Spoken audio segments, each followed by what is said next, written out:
What a time to be alive. I mean, yes, look, there is an enormous amount of speculative risk-taking, but this is, and I've said this for a very long time now, is the greatest macro opportunity of all time. Yes, you can be ultra safe and just own Bitcoin and you'll do very well indeed. Or you can try and figure out how to make more money because really, you've got a tailwind. Everything goes up. When the music stops, a lot of this stuff goes to zero. But I don't blame people for playing the game.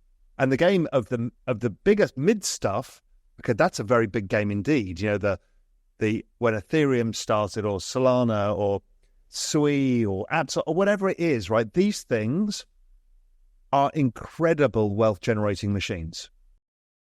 Bitcoin Zella stands out with its simplicity and clarity. We've crafted an experience that anyone can dive into, whether you're a crypto expert or just a new to the crypto world. Now guess who keeps his eye on us? The author of best-selling book Rich Dad Poor Dad, Robert Kiyosaki. And we want to take this opportunity and thank all the people who trusted us, and we read every comment. And the best part, it's free. Subscribing now means you will get all new information for free. Don't just follow the trends, stay ahead of them. Subscribe to Bitcoin Zella today and enjoy the new edge. Raoul Pal dives into the banana zone, the future of crypto regulation, tokenization, meme coins, and the unprecedented macro opportunities ahead. Capital formation at the core is very important, and I think they understand it. But there has to be some guidelines around capital formation or everybody scams everybody. Right. And we've seen that, right? If you give them a pump.fun casino, they will scam each other until they all run out of money. So yes, I think we're going to completely overhaul capital formation. And that can be for traditional assets being tokenized. You know, don't forget, when you speak to people like BlackRock or Blackstone, even more importantly, they own all this real estate. What they want to do is they want to get individuals to invest in their funds to keep their big funds going, and so they want to tokenize. I heard Steve Schwartzman talking about this. I was at some event speaking, and he was, you know, they all want to tokenize their assets. On the other side, tokens have been very profitable for VC funds, but also it's a good way to bootstrap a business as well. So, yeah, I think crypto is going to go through some changes, but the big change is, A, the finance system has nothing in its way for adopting the technology now. They're not scared of anybody. So we're going to see a lot of innovation being built in finance now. And don't forget, Goldman, JP Morgan, they've been working on this for a decade. You know, Goldman's crypto team has been around since 2015, I think. So we're going to see that innovation.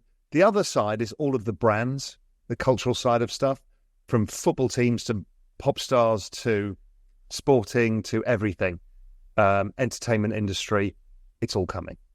Can you create digital scarcity that has persistent value as an exchangeable, unlike a meme coin, which is a fungible, this is a non-fungible. Okay, that technology got battle tested by crypto to death. Brilliant. We're just doing it with meme coins now. Meme coins are what I think are going to end up being social tokens or community tokens. And we are battle testing them to death. And we will end up forcing regulation, everything else. It's pretty clever how we do this in crypto. DeFi, we've battle tested it to death. We've blown everything up. We've tested everything. Because there's a bunch of degens who'll do anything to make a bit of money. But what they're doing is essentially being paid to test technology. It's pretty smart. Today in crypto, Hyperliquid has seen major net outflows amid concern over possible North Korean activity.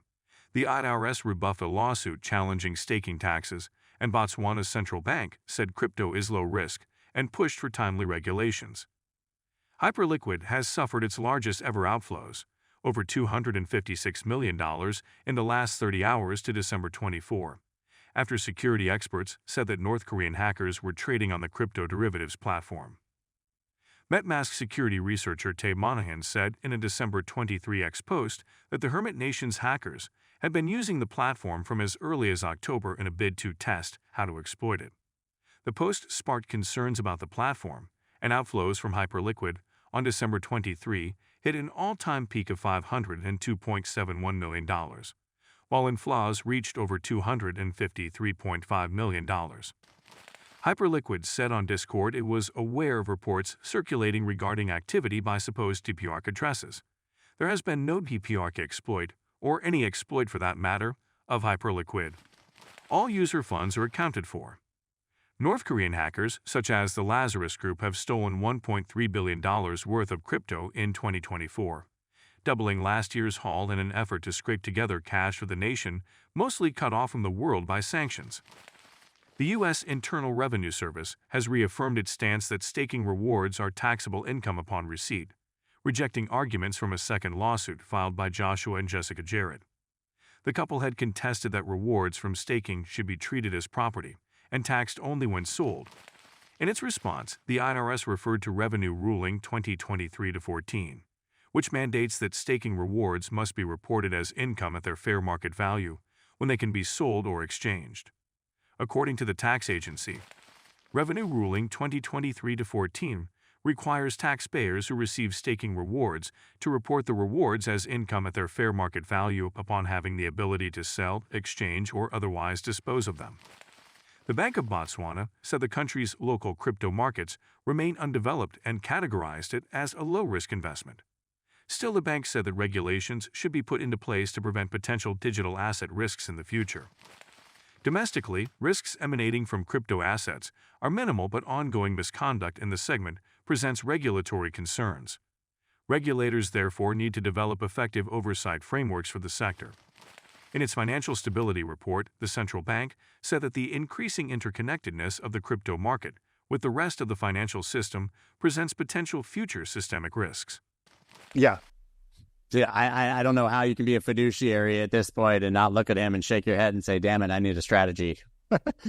Yeah, and you might not want to copy his strategy, but the strategy of having just it on your balance sheet is a great strategy. But don't forget, it's very difficult for many of these to do it. Look at Michael Saylor had to have some real gumption to do it because he had to fight a system. So for Microsoft to do it, you've got to fight all of the shareholders. You've got to fight the government. You've got to fight everybody who doesn't want you to do this. You know, Facebook Libra writ large, is if Microsoft said, oh, we're going to stick 50 billion into Bitcoin on our balance sheet, the government's going to tap them on the shoulder and say, no, you're not. Even this government? No, this would be different. Well, for this asset to get from 2 trillion to 10 trillion, you need a shit ton of money. It kind of has to have adoption by major people at this stage because there's no way retail can drive Bitcoin from 2 trillion to 10 trillion. So it is the adoption way. We were just lucky because this is the first asset known to humanity where retail were first. They can front run the institutions and the big money. We've managed to front run all of these fuckers. And you can still do it. And you can still do it. You can across the board, including Bitcoin, by the way, in my opinion. That's right. You're still front running everybody. So I don't know if it will happen, but you have the future president of the United States saying that he will make Bitcoin a reserve asset. Non-zero chance. You can still run that by buying Bitcoin, because if the United States central bank adds Bitcoin to the balance sheet, every central bank on the planet will be forced to do so, whether they like it or not. Yeah. In my humble opinion. Yeah. But, you know, in our bizarro world is when you look at the crypto Twitter, virtually nobody actually owns Bitcoin. People have some, you know, their savings, but what they actually own is everything else. Because nowadays, if Bitcoin goes from 100,000 to 250,000, we're all like, oh, find me a better asset. This is shit. I'm like, I mean, for normal people, that is the greatest asset of all time.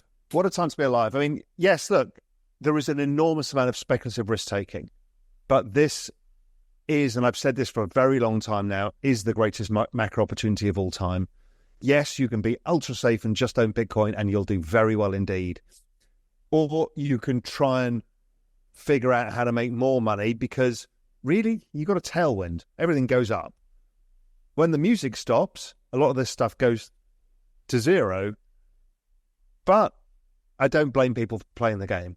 And the game of the biggest mid stuff, okay, that's a very big game indeed. You know, the when Ethereum started, or Solana, or Sui, or Apps, or whatever it is, right? These things are incredible wealth-generating machines.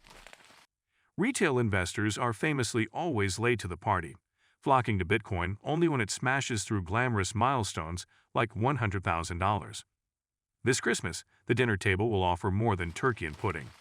Expect curious relatives to test your crypto savvy and ask how to join the bull market. Are you ready for the spotlight? This festive season, your orange pill credentials are on trial. Will you dazzle with eloquent arguments on decentralization and monetary sovereignty, or crumble like a stale mince pie and just stammer, "Number go up," under the holiday spotlight? Fear not. Here are some tips to steer your family and friends through the crypto conversation. One of the first things you must do is make sure they know that any action taken is their responsibility. Inexperienced investors might mistake you for a crypto guru, but let's be honest, that's probably not the case.